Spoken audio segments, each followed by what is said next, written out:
Sometimes she would walk outside naked or hit her head against the wall repeatedly. She had 30 days to leave the house.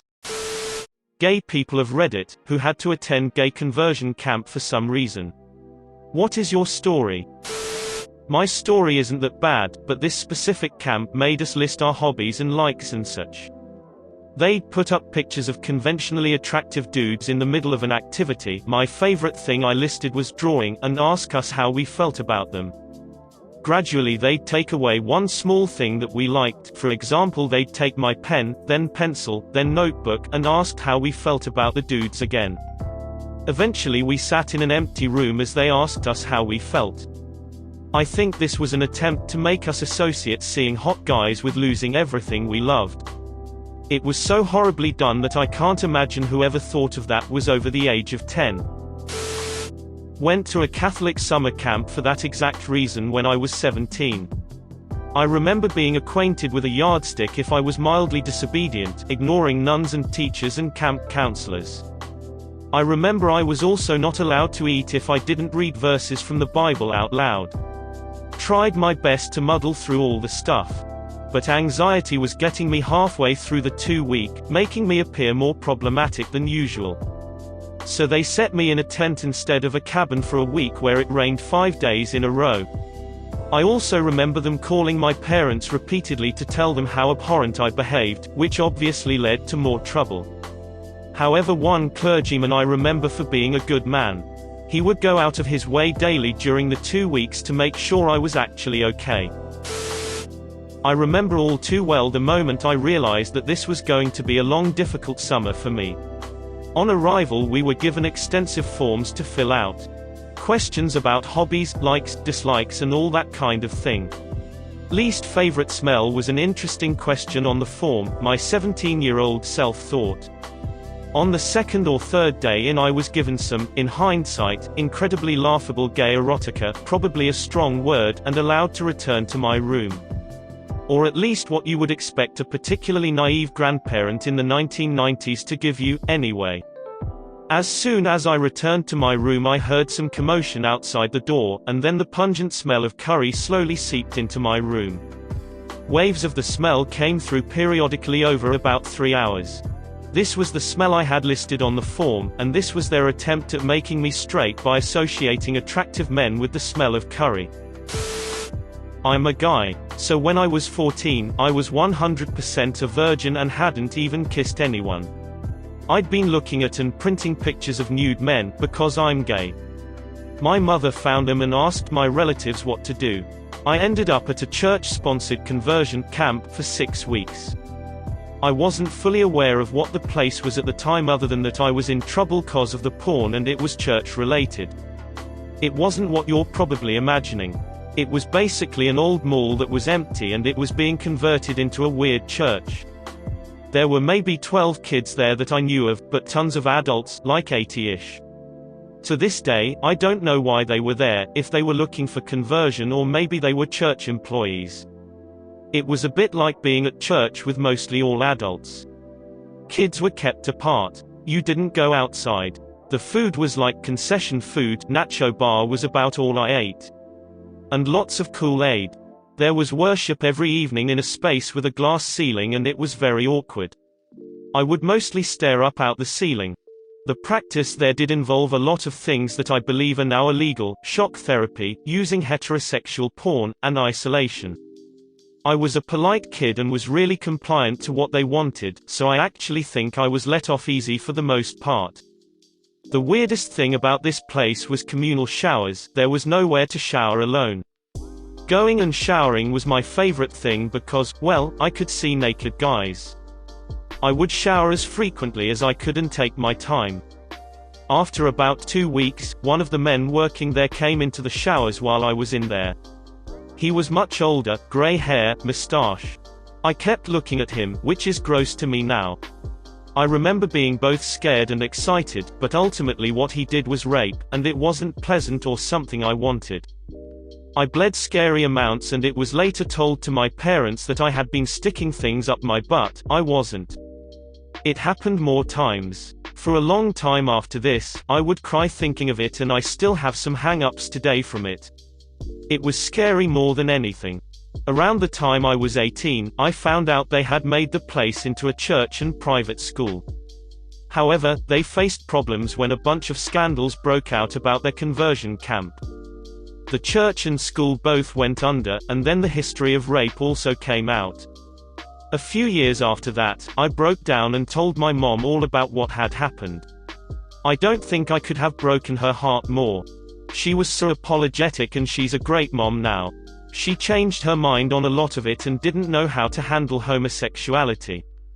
The only thing that bothers both of us is that I was afraid to talk to her about it then, and that if I'd spoken up maybe things would be better for some other kids who ended up at that awful place. Probably the weirdest thing in all of this, I ended up buying a house a mile from that awful horrible place. I drive by it once or twice a week. It's abandoned now. It has no power over me. It is just weird that I ended up so near that place. It wasn't a camp, but I was raised by Scientologists, and they have a sort of conversion therapy they use to cure all aberrations, like asthma and homosexuality. It's funny since L. Ron Hubbard doesn't actually say much about homosexuality. The only thing my seniors could show me said that homosexuals are constantly stuck in the same tone on the tone scale, which is basically a chart of human emotions that places failure, apathy, and body death as low emotions, and happiness, creativity, and total knowingness, his word not mine, as high emotions. He believed all homosexuals were stuck at 1.1 on the tone scale, the number for covert hostility, which means that all gay people are supposedly full of secret, evil intentions. That was a bad place to be on the tone scale, and he believed that it was based on false purposes that you were holding onto. I won't go too off topic with all the Scientology background, but L. Ron Hubbard made up a lot of words and it's always hard to talk about without some translating. So there's this process called the false purpose rundown that is very expensive to receive, but you are also required to do it if they find out you have this aberrant behavior. I worked as an auditor in training at a local org, what they call churches, from the age of 11 up until I was 15, and performed 2 of these rundowns for 2 different gay men.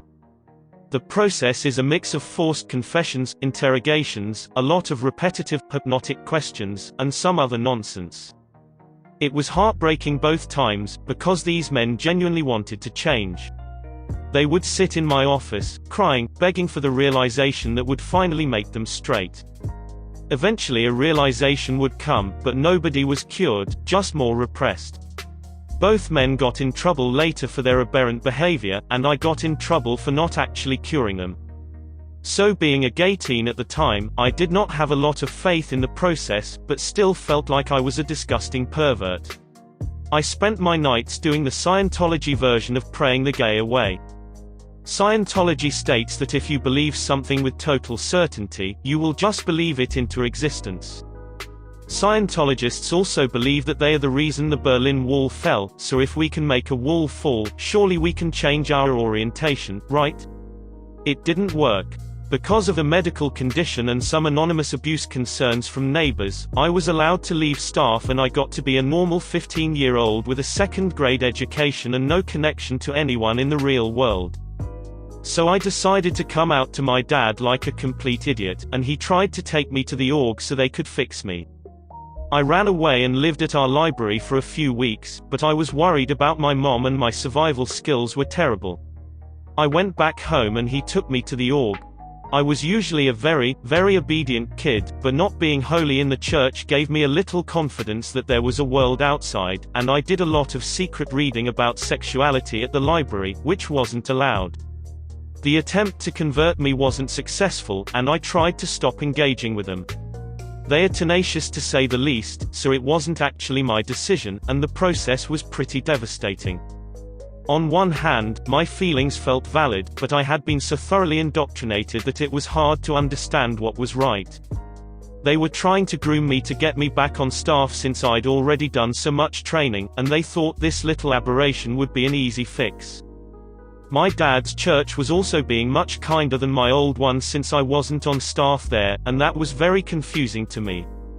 But one day 3 men showed up to my house, angry that I was taking too long and bogging down the process.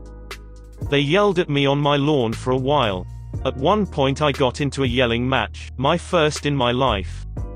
Looking back, I'm amazed I talked back to them. The one man did most of the talking and asked me why I didn't just decide to be straight. I asked him if he could just decide to be gay if he wanted, and he said he could. All of my learning at the library taught me that this man was probably bi, and that gave me an indescribable feeling. For the first time, I realized I knew something that the church didn't. And I probably knew even more things, and there was even more to learn in the world outside the church. I ran away from the three men and hid at a park like some kind of lizard. Shortly after all this, my dad was forced to excommunicate my mom, who was relatively bedridden and suffered from a lot of undiagnosed physical and mental disorders. Sometimes she would walk outside naked or hit her head against the wall repeatedly.